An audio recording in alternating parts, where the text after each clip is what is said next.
Okay, I want to thank everyone for being here this afternoon. Sorry, I know I'm in the way. Thank you all for being here.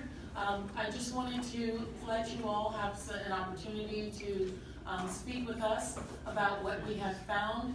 We have been engaged for the last several days on a congressional delegation led by Minority Leader and former Speaker of the House, Nancy Pelosi, who has brought quite a number of members of Congress down to visit Puerto Rico and the Virgin Islands to determine what stage we are almost a year now after the devastation of Hurricanes Irma and Maria.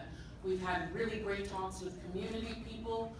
We've also learned and talked with people who are directly affected, as well as the policymakers, as well as our good governor. I want to thank Governor Matt for being here and the great work that his team has done in supporting this one day, both on St. John and on St. Thomas. We flew over here from Puerto Rico this morning, went to the island of St. John, went to Coral Bay to tour the entire island, met with those at Myra Keating, then came back to St. Thomas. We've done a tour of the island of St. Thomas, as well as meeting with people at Roy Lester Schneider Regional Hospital, and also with the Water and Power Authority at their facility, because we know that this rebuilding has begun and there's so much work that still needs to be there. I also want to thank Bill Vogel and his team, who are part of the discussions that we had and how we can work together collectively from the local government as well as the federal government. And part of what the members of Congress wanted to find out in this discussion is the legislation that we worked on.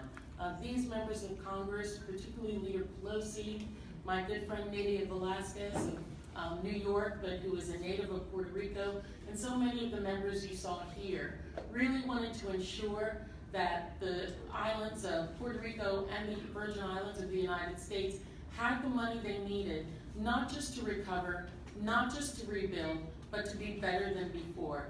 And I'm grateful that they heard the discussions that both Governor Matt and myself and many others made in Washington, that there were so many pre-existing circumstances, so many things that the deficiencies that the territories had before the storm that made the devastation even greater than it would have been if it had been anywhere else in the United States. That, of course, is due to the disparity we receive in federal funding from areas such as health and Medicaid, the CMS rebasing of our hospitals, and also such things as the amount of money we receive from federal highways for our roads as well. And we are grateful that Congress heard those discussions, really had great respect and understanding of what the territories needed, and they put into and changed the Stafford Act so that there's money now to make us more resilient and better than we were before. That we can have the microgrids, alternative energy, and the things that will make us be able to harden our system so if, God forbid, there be another storm, we're better. But not just for the storms, but to support our economy and so that we can grow as a territory. So I'd like to introduce the Governor Matt. If you could say a few words to those of us that are here, that'd be much appreciated. Thank you. Thank you, Congresswoman Plaskett. First, let me say good afternoon, and I want to start by thanking Congresswoman Plaskett and Stacy, as we affectionately call her, for her hard work in the Congress in spreading the story about the U.S. Virgin Islands and what we American citizens that live in the Virgin Islands, what we experience, what we are trying to accomplish, and how we are really working hard to rebuild and recover our territory. So I want to thank you, Stacy, for working with Leader Pelosi, for putting this delegation. I want to thank all of you. I was really happy to welcome all of the members of Congress for being here. As a people, we are honored when you come. And I believe this delegation makes, so far I've been trying to keep count with this, Congresswoman Plaskett. I think this is going to bring us close to about 130 members of Congress that would have been through the Virgin Islands since the hurricanes. And we're glad that you are here. It warms the hearts of our people because it shows the interest and the concern of the Congress to the citizens in this territory.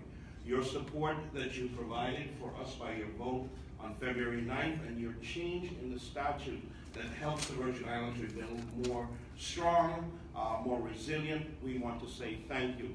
There is much work to do. There's much more work to do with FEMA and the Army Corps of Engineer and HUD and HHS, and continued work with you, the members of Congress, to continue to bring change so that the recovery can go uninhibited. Our challenge today is to make sure we get as many coated roofs on homes as we're going through the hurricane season. So you being in the Virgin Islands today and speaking with our citizens, speaking with our medical practitioners, speaking with the folks at the Water and Power Authority, going to Tutu High Rise and seeing the devastation there that residents went through with the hurricanes coming through is real. You will take that message back with your colleagues and talk from first-hand experience. So I want to thank you all, extend a warm Virgin Islands welcome and a big hug up to each and every one of you. I'm so honored to stand next to you here, Congresswoman Sheila Jackson Lee. We know you, I know your history, and I'm just honored to be here with you today, as I am with all of the members of the Congress. And Congresswoman Plaskett, thank you so much for a job well done. We really, really appreciate it. God bless you. Thank you. And now I'd like to introduce to you the Minority Leader of the House of Representatives, former Speaker of the House, Nancy Pelosi of California. Good afternoon, everyone. What an honor it is to be here with so many members of the House of Representatives to come to the Virgin Islands. We were in Puerto Rico yesterday at the invitation of Stacey Plaskett, Representative Plaskett. What behind me here, alongside of us, are members of Congress from very important committees of jurisdiction that affect the distribution of funds from FEMA. Secondly, many of them have large Caribbean populations in their districts, including, where is my friend? Kendrick Meeks, right here. And Gregory. His wife was from the Virgin Islands. Gregory Meeks of New York. And of course, we're here with Congresswoman Nydia Velázquez, who was born in Puerto Rico. So the whole idea of what needs to be done, knowledge of the issue, commitment from the communities that we represent, and frankly, many have had natural disasters in our own district. So we come here with some knowledge, with some judgment about how we can be helpful. But what we needed to hear was from the community. We were at the Benjamin Firehouse and Community Center earlier, as Governor referenced. We were there in Carl Bay, and then we were at healthcare providers briefed us on those needs. We talked and listened to Water and Power about how to go forward and the rest. But the question is, Stacey worked very hard to make sure, even though the bill had many poison pills, to make sure there were enough votes that those bills would pass. Her standing, her knowledge, the respect she commands in the Congress made that possible. Now we have to make sure the administration spends the money in a much more accelerated way, because the needs don't stretch out, they just intensify. And of course, we're concerned about what could happen next. I always see everything as an opportunity. These hurricanes are an opportunity now to do something, to leapfrog over the past ways of doing things, to make the future so much better. I saw a sign when we were in Charlotte, Amalie, and it said, the Virgin Islands, America's paradise. That's the case. Paradise has its rewards, and we want to make sure that the fulfillment for the people of these islands comes in a time that is faster than the pace that is going on now. With respect to FEMA and all the volunteers and workers at FEMA for the job that they do. But as Stacey said, that we're all by first name in our own district, as Congresswoman Plaskett said, there were many challenges before the hurricanes. It took the hurricanes to put the spotlight on what some of the needs were. So let us use this as an opportunity to make the future better, to leapfrog over old ways of doing things, become more dependent on renewables instead of fossil fuels, which only exacerbate, speed up the hurricanes. But again, to have judgments made with community involvement in them. I just want to say what an honor it is to be here at the University of the Virgin Islands and to thank Mitchell Reeves. Vice President, thank you for the hospitality and to hear and learn about marine science and things that you are doing, that you're in the lead here on. So again, these members, they don't come here to have a conversation. We come here to have a meeting so that we can go back and make informed decisions springing from the voices of the people that we heard from, how they were personally affected. Hearing from the healthcare doctors, Mr. Smalls, he slept in the hospital for like 30 days, at least following. The commitment of the people of Virgin Islands is something that Stacy has put forth in such a very, very strong way. So I want to appreciate you all to appreciate the difference that she is making. And Governor, thank you for your leadership as well. And thank you for being available today to explain from the perspective of the Virgin Islands how we can be more helpful in terms of interpretation.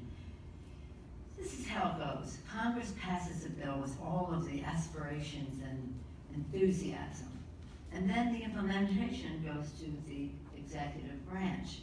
But there's some risk aversion there about, well, maybe they didn't really mean us to go this far or in this fast and the rest of that. Right, Big Bill? So what we want to do is make the case. Everything is about time. Everything is about time. The use of resources, money, and the rest. So understand that we came here determined to go back, informed. We did not come here to say this is how we would do it. We came here to hear how you want it done. Thank you, Governor, for making that very clear to us. Thank you, Congresswoman Plaskett, for your ongoing relentless work in the Congress of the United States. And if I had my way, she'd have a vote in the Congress. I want to thank UVI for offering the space for us. The University of the Virgin Islands is the only HBCU in the Caribbean, and I think that it plays an important role in the Caribbean to educate minds. Just to let you know who's here with me, I have, and I'm just going to go across. Dwight, and I'm not going to go in seniority, which is what we usually do. Dwight Evans of Pennsylvania, Betty McCollum from Minnesota. We have Michelle Lujan Grisham, who is running for governor of New Mexico. She will be governor. Val Demings of Florida, Orlando area. Robin Kelly in Chicago. Sheila Jackson-Lee from Houston. We have Gregory Meeks of New York, whose wife is from Fredericksburg, her family's from Fredericksburg. And then we also have Terry Sewell of Alabama, Nydia Velasquez of New York, Adriano Espiat, who represents New York and is also the first Dominican American in Congress, and Nanette Barragan of California, and Jim McGovern of Massachusetts. And they represent a range of committees. So we're going to take some quick questions, and it may, I believe I can answer most of them, or Leader Pelosi, but there are also members here who might be able to address your questions. So the first one is from Mr. Gardner from the VI Source. With us? Yes. So this is more than a fact-finding mission, you said. So what exactly can you go back to do in the Congress without having support? The majority is the Republicans. What can you get past? You know, there's one of the things when I said that many of the members here come from specific committees. Nydia Velasquez is the ranking member in the Committee on Small Business. We have several members here who sit on financial services, to which Treasury and HUD report to. You have members who sit on transportation and infrastructure. those individuals, Appropriation. Ways and Means, and more specifically, the appropriation of the funds is, and in the Interior Subcommittee, the ranking member, Betty McCollum, is here as well. So hearing from us what our needs are and finding out where the challenges may be, we can have hearings, phone calls, in which we pressure those individuals or ask them for additional support, really goes a tremendous way. Congresswoman Velasquez was telling me that Puerto Rico was having an issue about their community disaster loans. She made the phone call. The Secretary of Mnuchin would rather answer the phone call than be called into a hearing, and that was resolved at that point. So those are the kinds of things that we think we could do right now through here. Brian O'Connor? Yeah. Brian, oh Brian, that's what you look like. Yeah. I see your articles all the time now, I know what your face looks like when I see you on the Just a street. body voice on the phone. Mm-hmm. So did you make any attempts to bring Republican members of the delegation? members Oh, to reach out yes, with you? and we actually had a Republican with us earlier, and Leader Pelosi. Yes, we did, and they had good intentions. This is the start of the August break, and so some of them had to be with family. As you know, schools start earlier and earlier, and but they had the interest. They just couldn't. 4 of them looked into coming. But yesterday we were with Congresswoman Gonzalez Colon in Puerto Rico. She couldn't come over today, But she's been over numerous times. Yeah. If I just may say something though about what we can do and go back. we want to be sure that the whether it's the executive branch in policy making or in regulation understands clearly the intent of Congress when we passed the legislation and not be, shall we say, curb their enthusiasm in enforcing it and putting it forth. So but we want to know clearly firsthand what we are talking about, and more importantly than that, what the priorities are of the governor and the people of the island, as well as, of course, Congressman Plaskett. Thank you. I want to acknowledge the Senate President, Myron Jackson, who is here with us as well. Thank you so much for being with us. Member of our Virgin Islands Legislature and the Senate President. I'm Judy Schimmel with the St. Croix Avis. Avis, good afternoon. It's Avis on St. Croix. Oh, but we're on St. Thomas. Pleasant good afternoon to one and all, and thank you for coming to visit us in our territory as we continue with our recovery. Based on your brief visit here and your discussions with our delegate and also with our governor, what is your understanding of the major priorities that can receive congressional assistance after your visit?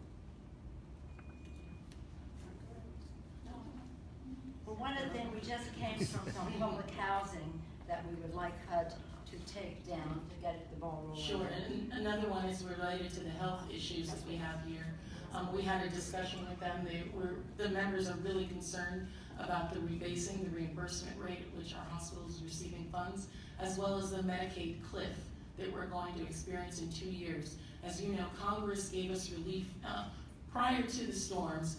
The Virgin Islands has been paying an exorbitant percentage of Medicaid costs, unlike anywhere else in the United States. They put an arbitrary number in our amount to pay that was not fixed on our population. If it had been based on population, which and the demographics, we would only be paying less than 20%. We pay more than 40% of Medicaid costs. So Congress, for a 2-year period in the disaster bill, has said that they're going to pay 100% the federal government. But after that date, we're going to hit a cliff. And so these members are very concerned about working on that because that is a huge chunk of the money that goes into it. I know Michelle Lujan Grisham had a lively discussion with Dr. Wheatley and the governor about mental health and the issues of how to support mental health here in the territory, as well as our education needs and the needs of the schools. And federal procurement to ensure that those jobs that are coming, the money that's being sent, that is coming down, is being spent here in the territory, and that our local contractors are getting a large percent of it, of the jobs, as well as the contracts to do the work. And then, of course, the moving more to away from fossil fuels and more to renewables to lower the cost of energy to businesses and families in the Virgin Islands. It's a stunning cost.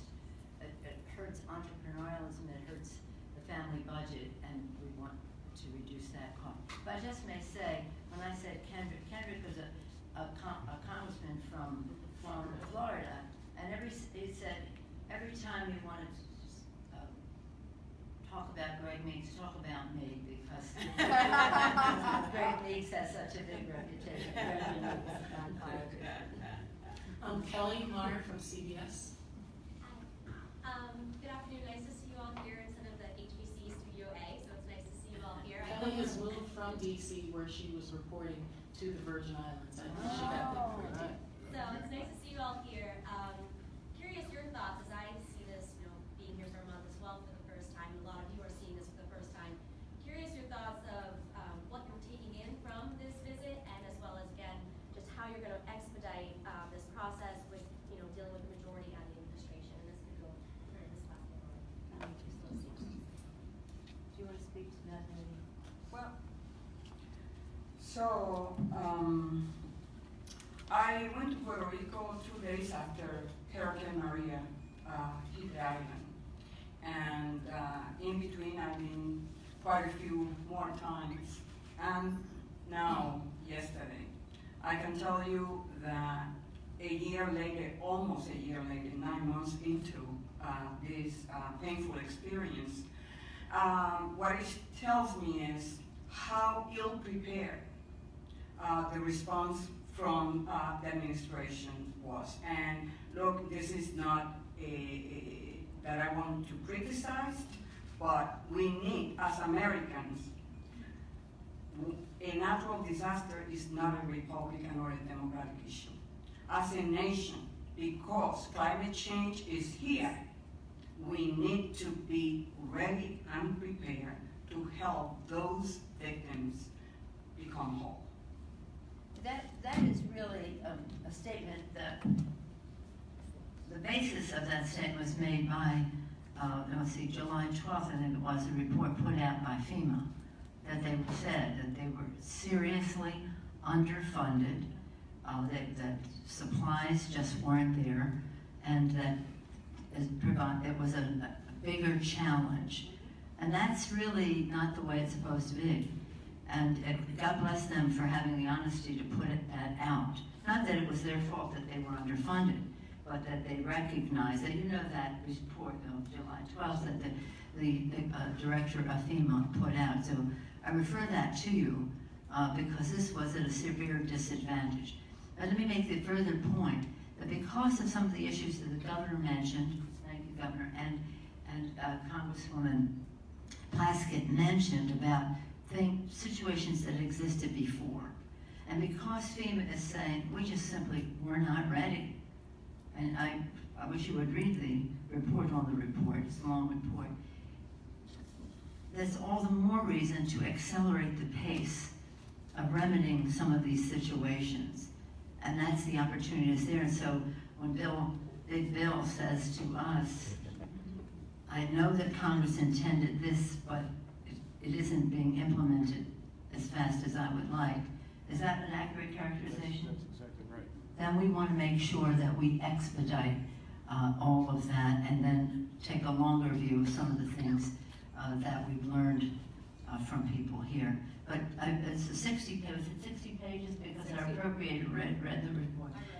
60, I just read the report of the report. But it's not sad. And FEMA told us yesterday in Puerto Rico that if there is another hurricane, Puerto Rico is not prepared. The infrastructure is still vulnerable. So we need to get all the resources that we need for both Puerto Rico and the Virgin Islands. And because we cannot afford, and the people of Puerto Rico and the Virgin Islands cannot afford not to be ready, just if another situation like Maria arises. So, our governor was, and we know that when we had this scare with Beryl coming through, that we saw the vulnerability of the Virgin Islands and the amount of homes that still are compromised at this time. And that means that we've got to speed up the process, and we've got to get FEMA the tools to be able to do that. We know that the good people that are here want to do what's right and want to move things along. And it's our job as members of Congress to hear those stories so that we can make that executed from headquarters to come back down to us. We're gonna have time for one more question, and by my list, that's April Knight with TV2. No? So then, so the next person gets it, and that's Ian Turnbull with the University of the Virgin Islands. Thank you. Good afternoon. Good Thank you afternoon. all for coming to the Virgin Islands and visiting the UVI campus. My question is there any plan in place to address higher education and its role in the workforce development, and furthermore assistance in the rebuild of the university? And that is for the governor or? Yes, I'd like to just mention, in our plan that we submitted to HUD, we've actually asked and were approved for, we're gonna have 3 tranches of dollars for workforce development. In the 243 million, we got approved for the first 5 million. I've asked Dr. Hall and Commissioner McCollum, who have met several times with their team, in terms of working on getting a plan in place so we can start doing the workforce development for jobs in the recovery, so we can prepare young people, or prepare folks who are not prepared to be able to take these jobs and to move forward. And our plan is to put $15 million in direct workforce development in the community. So again, I want to thank everyone for being here, and again, thank you to my colleagues. This is the recess time. Members are usually on vacations, going home, working in their districts. It's an election year, so people are out there campaigning. Thank you so much, Congresswoman Lujan, for suspending your gubernatorial campaign to be with us, as well as so many of you others who have your own work in your districts, to be here in America's Paradise and with us Virgin Islanders. I think that you've seen that Virgin Islanders are resilient, that we're a hearty, soulful people, that we care very deeply about our ties to America, of being American, while at the same time retaining our own culture and our own values. And we want done what's right to us. I gave them the story yesterday evening at dinner that when we became a part of the United States, we asked to be part of the draft because we wanted the responsibility along with the privileges. And they know that it's my fight, as Leader Pelosi said, for Virgin Islanders to receive the full benefits of American citizenship. That not just includes full funding, but the right to vote, the right to be a part of the American experience in all of its pains and its glories. So thank you all again for being here. My colleagues have a plane that they have to catch, and I want to thank you all for the time that you've taken. And as well, thank the staff who have made this a really successful. Thank you so much, Leader, for taking the time out and making this a priority on your schedule. We know that you're crisscrossing the country from now until November with the hopes that some of us have. But I know that you really have this on your heart, and that means a great deal for us. Well, since you mentioned heart, I'll remind you that my husband and I came here on our honeymoon. Blue Bears Castle and Camille Bay. We were there today too to see the impact, and it's not just an impact on the resort, it's an impact on jobs, and it's an impact on a better future. So yeah, I can't wait to tell my husband it's time for us to go back. I've been here many, many times, and I know how committed the veterans community of the Virgin Islands is to the security of our country. So thank you for mentioning. Thank you. Thank you.